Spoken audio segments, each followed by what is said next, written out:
നമ്മൾ ഇന്ന് വലിയ മാസത്തിന് അമ്പലത്തിലോട്ട് പോവാണ്.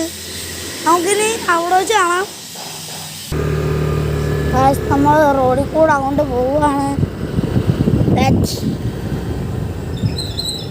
ഇങ്ങോട്ടാണ് വഴി.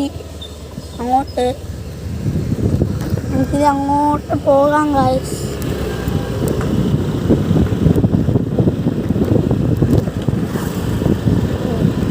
എൻ്റെ അച്ഛനാണ്.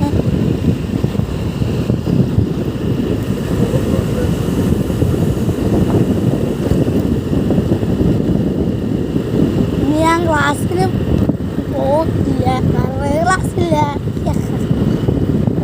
എനിക്ക് ഒരു പണി കിട്ടി. ഞാൻ വീട്ടിൽ കുറച്ച് നാളായിട്ട് ഇരിക്കുക. എന്താന്ന് വെച്ചാൽ സ്കൂളിലെ തൂണിൽ കാല് എത്തിയിട്ടി, പിന്നെ കാല് ചതവ.